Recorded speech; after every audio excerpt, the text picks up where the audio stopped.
Hello and welcome. मैं हूं गुंजन मित्तल और स्वागत करती हूं हमारी खास पेशकश सहेली प्रेजेंट्स इंटरनेशनल वीमेंस वीक में। इस पूरी कड़ी में हमने महिलाओं की सेहत से जुड़े विषयों पर बात की, लेकिन आज हम इसकी आखिरी कड़ी में महिलाओं की लाइफ और करियर के बारे में बात करेंगे, क्योंकि इस साल इंटरनेशनल वीमेंस डे जिस थीम पर बनाया जा रहा है वो हमें सोचने पर विवश करता है कि क्या सही में हमारे समाज में औरतें पुरुषों की बराबरी कर पाई हैं या ये रेशो अभी भी ऊपर नीचे है। इस साल इंटरनेशनल वीमेंस डे की थीम है gender equality today for a sustainable tomorrow, क्योंकि एक सस्टेनेबल फ्यूचर के लिए महिला को पुरुषों के साथ कदम से कदम मिलाकर चलना पड़ेगा। क्या हम इस रेशियो को कम कर पाएंगे और क्या महिलाओं को अपने सपने पूरे करने की पूरी आज़ादी मिल पाएगी और कैसे अपने करियर में ऊंची उड़ान भर पाएंगी हमारी महिलाएं। आज इसी पर बात करने के लिए हमारे साथ यशोदा हॉस्पिटल और एसोचैम नेशनल एम्पावरमेंट काउंसिल और यशोदा हॉस्पिटल की चेयरपर्सन मिसेस उपासना अरोड़ा। उपासना जी, आपका बहुत बहुत स्वागत है हमारे शो में। उपासना जी, सबसे पहले मुझे ये बताइए कि आज महिलाएं हर क्षेत्र में बहुत अच्छा कर रही हैं, फिर भी हमें जेंडर इक्वालिटी की बात करने की ज़रूरत पड़ रही है। तो इसका मतलब हम अभी भी हमारे समाज में महिलाओं को कभी पीछे आका जा रहा पुरुषों के मुकाबले। धन्यवाद गुंजन। आपका प्रश्न बहुत ही आज के समय को देखते हुए बहुत रेलेवेंट है कि जब महिलाएं फाइटर पायलट हैं, जब महिलाएं ट्रेन चला रही हैं, जब महिलाएं पुलिस में हैं, मतलब उन सभी कामों को जो कभी पुरुषों के लिए माना जाता था, महिलाएं हर क्षेत्र में खुद को साबित कर चुकी हैं। फिर भी अभी हम जेंडर इक्वालिटी पे चर्चा कर रहे हैं। अगर मुझसे कोई पूछे तो मैं मानती हूँ कि महिलाएं पुरुषों से श्रेष्ठ हैं, क्योंकि इस दुनिया में जो नया जन्म होता है वो महिलाओं के द्वारा होता है। तो अब सवाल ये नहीं है कि हमें इस पे चर्चा करनी है, सवाल ये है कि हमें समाज की और लोगों की मानसिकता को बदलने का समय आ गया है। बिल्कुल। और मुझे ऐसा लगता है कि काफ़ी हद तक लोगों ने इस बात को स्वीकार भी करा है कि महिलाएं बराबरी का हक रखती ही नहीं है, बल्कि महिलाएं पुरुषों से 2 कदम आगे हैं। जी बिल्कुल। तो इस साल के बाद जब ये आज की थीम रखी गई है जेंडर इक्वलिटी, मुझे लगता है कि धीरे धीरे ये जो एक मन में कहीं भावना थी कि महिलाएं पुरुषों से कम हैं, ये दूर हो जाएगी और हम महिलाएं ये साबित करेंगे कि हम पुरुषों से बेहतर हैं। जी, और मैं बिल्कुल सहमत हूँ आपकी इस बात से। पर मुझे उपासना जी ये बताइए, 2005 के मुकाबले 2021 के आंकड़े ये कहते हैं कि जो वर्किंग विमेन्स हैं उनकी संख्या में बहुत कमी आई है। अब सिर्फ भारत में, हिंदुस्तान में 21% महिलाएं वर्किंग हैं। तो इसकी एक बड़ी वजह क्या है? एक तो हम हर क्षेत्र में काम कर रहे हैं, फिर भी हमारी जो वर्किंग विमेन की संख्या बहुत कम है, इसकी क्या बड़ी वजह है? मुझे ऐसा लगता है, एक तो जो हमने आंकड़े इकट्ठा किए वो कितने सही तरीके से हमने उनका संकलन किया। एक सबसे बड़ा मुझे लगता है ये भी एक रीज़न है कि वो डेटा कलेक्शन में हमने कहाँ क्या हमने सारे क्षेत्र कवर किए। अगर मैं बात करती हूँ अपने हेल्थ केयर की, क्योंकि मैं हेल्थ केयर से जुड़ी हुई हूँ, तो हेल्थ केयर में 50% योगदान महिलाओं का होता है, बिकॉज ज़्यादातर नर्सें महिलाएं होती हैं। हालांकि अब तो पुरुष भी बहुत से नर्स हैं, बट स्टिल डॉक्टर्स बहुत महिलाएं होती हैं। और अगर आज मैं आपके ऑफिस में जब आई तो मैंने देखा कि कम से कम 25% महिलाएं यहाँ भी काम कर रही हैं। ऐसे ही अगर आप आईटी के क्षेत्र में देखें तो उसमें भी महिलाओं का योगदान बहुत है। तो मुझे ऐसा नहीं लगता कि 21% महिलाएं काम कर रही हैं। ये आंकड़ा मुझे लगता है हमें दोबारा एक बार इस सर्वे की ज़रूरत है, तो हम पाएंगे अगर 50 नहीं तो कम से कम 40% तो महिलाएं काम कर रही हैं। और ख़ास करके जो ग्रामीण क्षेत्र की महिलाएं हैं जो बहुत ज़्यादा काम कर रही हैं, बहुत से ऐसे प्रदेश हैं जिसमें महिलाएं ही काम करती हैं। जी जी जी। उनका कहीं पर भी हम लोग आंकड़ों में नाम नहीं लेते, उनका नाम और नंबर नहीं आता आंकड़ों में। हमें अब की उनको भी इसमें शामिल करना चाहिए। और हाउस वाइफ की तो गिनती ही नहीं होती, क्या वो काम नहीं करती या उनके काम को गिना नहीं जाता? नोटिस होती है हमेशा उनका काम और योगदान हमारी सोसाइटी के लिए। मुझे लगता है ये एक बहुत ही चर्चा का विषय है और इस पे हमें एक बार एक पूरा शो दोबारा से करना चाहिए, जिस पे हम इस पे ही चर्चा करें कि जो महिलाएं होम मेकर हैं, जिनकी वजह से पुरुष बाहर काम कर रहे हैं या उस घर के बच्चे बाहर काम कर रहे हैं, क्योंकि उन्होंने उस जगह को संभाल रखा है जी। अगर वो ना हो तो कुछ भी ना हो, तो उनका बहुत बड़ा योगदान है समाज को बनाने में जी। ये जो तरक्की के नए नए आयाम हम लोग स्थापित कर रहे हैं उसको बनाने में एक होम मेकर, एक वो महिला जो घर संभालती है, उसका बहुत बड़ा योगदान है। इसे हमें कभी भी नहीं भूलना चाहिए। और जो फ्री होके पुरुष फ्री माइंड से बाहर जाके काम करता है, उसके पीछे एक आई थिंक औरत का ही हाथ हमेशा है। हमेशा आप ये देखिए जब भी एक व्यक्ति घर आता है तो अगर दोनों वर्किंग है, उसमें भी हस्बैंड वाइफ एक साथ घर आते हैं, तब भी आप ये देखिए ऐसा अभी भी है। जब बराबर हैं पुरुष और स्त्री, तब भी महिला अपने आप, उनको कोई पुश नहीं करता, वो खुद ही जाती हैं कि अब हम आए हैं तो अब हम चाय बनाएंगे, शाम के खाने की तैयारी करेंगे। तो महिलाएं बेसिकली, हम लोग इन बिल्ट इमोशनली इतने कनेक्ट हैं अपने परिवार से कि हम परिवार के लिए हर तरह का काम करने को हमेशा तैयार रहते हैं। जी बिल्कुल। डॉक्टर ये बताइए, जैसे 21% की बात हो रही है, तो ये समय के साथ और बदलेगा आंकड़ा और बेहतर होगा, या रेशो बराबर होगा? इसमें कितने साल लगेंगे हिंदुस्तान की खासकर हम बात करें तो? मुझे ये कहते हुए बहुत खुशी हो रही है कि जब मैंने काम शुरू किया था उस समय महिलाओं की संख्या बहुत कम थी, और कुछ खास विषय थे और कुछ खास क्षेत्र थे जिसमें महिलाएं काम करती थी, जैसे टीचर या डॉक्टर या इसी तरह के कुछ और ब्यूटी प्रोफेशन हुआ करता था।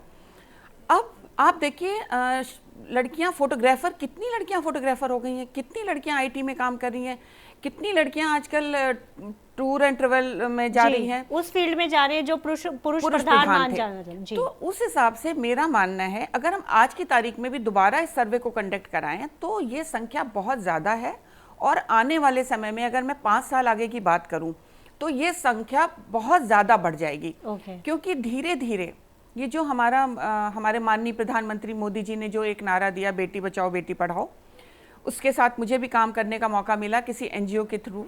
उसमें गवर्नमेंट कुछ अगर बच्ची का जन्म होता है तो कुछ उपहार देती है उस परिवार को, उस बच्ची को। तो मैं भी गई, तो मैंने जो एक समाज के अंदर परिवर्तन देखा कि जिनके पास भी बच्चियां, जिनका जन्म हुआ था, उनके परिवार के लोग बहुत खुश थे जी।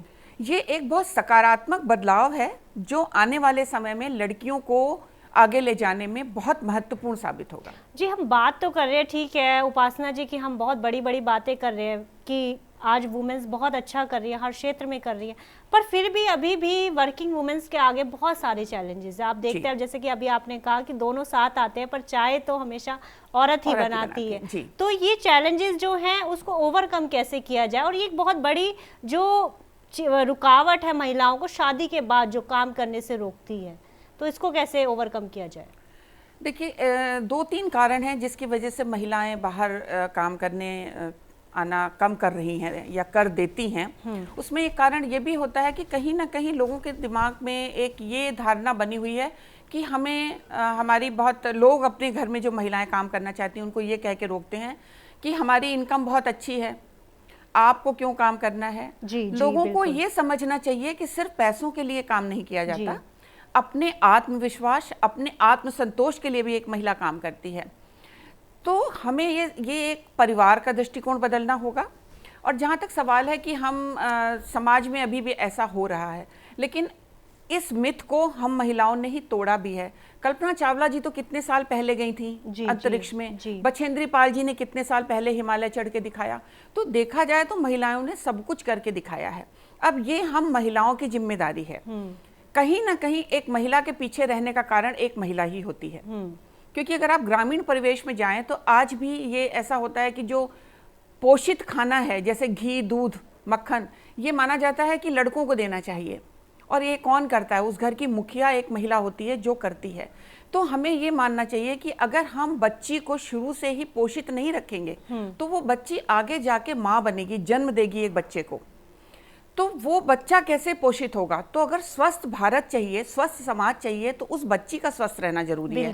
तो ये जिम्मेदारी महिलाओं पे आती है जी। हम इसके लिए सिर्फ पुरुषों को दोष नहीं ठहरा सकते।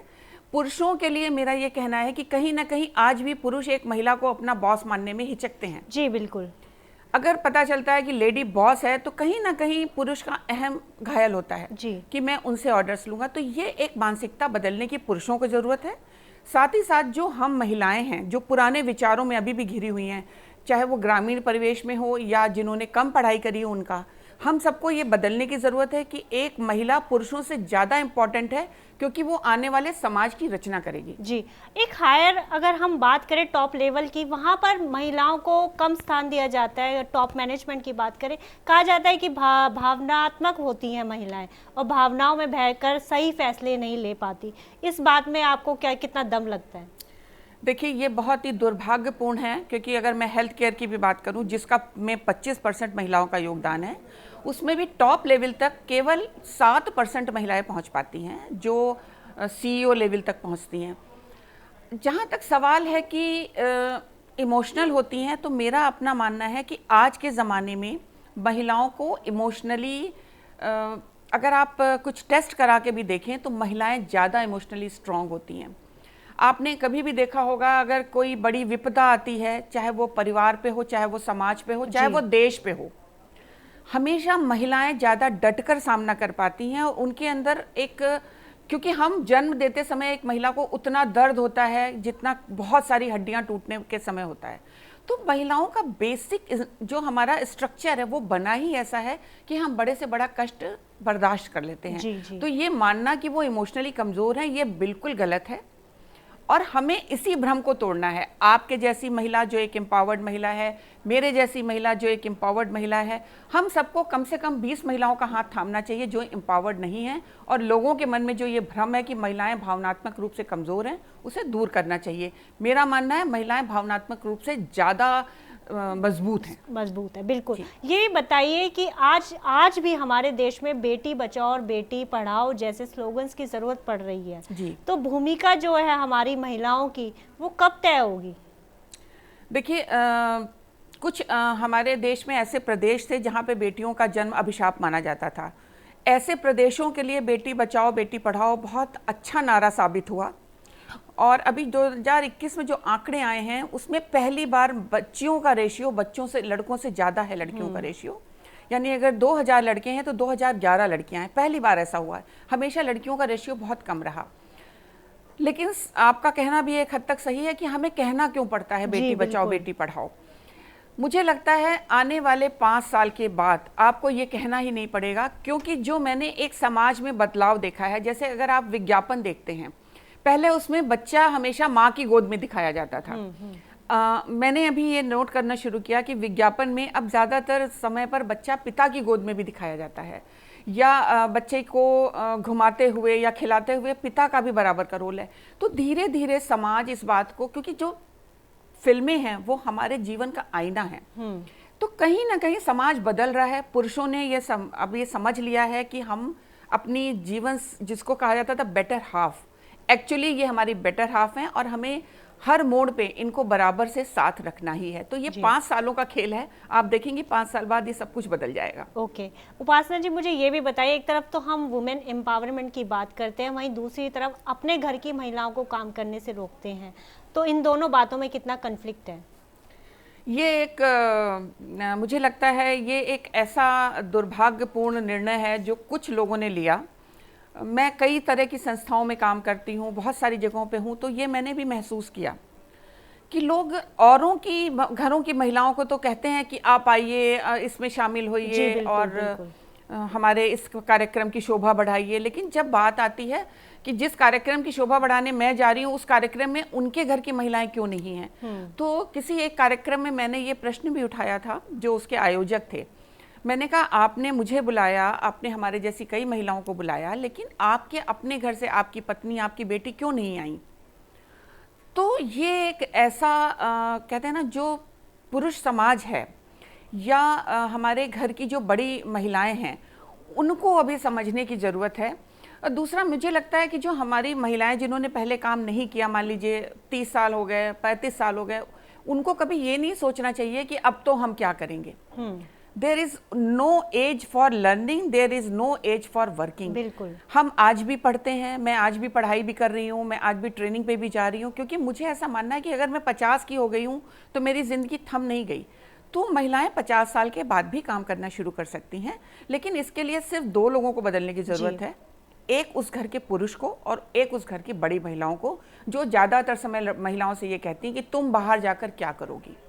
बाहर जाकर वो महिला बहुत कुछ सीखेगी और जो अच्छा सीखेगी वो अपने घर पे उसका इस्तेमाल करेगी। जी, सरकार ने काफ़ी कदम उठाए हैं विमेन एम्पावरमेंट के लिए, पर आप और क्या चाहती हैं, कौन से कदम उठाने चाहिए विमेन एम्पावरमेंट के लिए ताकि महिलाओं को उनका हक मिल सके? देखिए, एक तो मुझे लगता है कि सभी प्रकार के राजनीतिक के क्षेत्र में महिलाओं के लिए कुछ आरक्षण बढ़ाना चाहिए। अगर हम आरक्षण नहीं बढ़ाएंगे तो महिलाओं का आना कम होगा। कुछ जैसे बीच में भी कुछ ग्राम पंचायत के चुनाव में कुछ सीट महिलाओं के लिए आरक्षित थी, तो देखिए महिलाएं ग्राम पंच बन के, सरपंच बनकर आगे आईं। इसी तरीके से जब नगर पालिका के चुनाव होते हैं उसमें महिलाओं की सीट आरक्षित होती है। इसी तरीके से अगर विधानसभा में, लोकसभा में महिलाओं के लिए सीटें आरक्षित हों, ठीक उसी तरीके से एक नियम बनाना चाहिए कि सभी ऑफिसेज में भी कुछ पोस्ट महिलाओं के लिए आरक्षित, चाहे वो प्राइवेट सेक्टर हो चाहे वो गवर्नमेंट सेक्टर हो।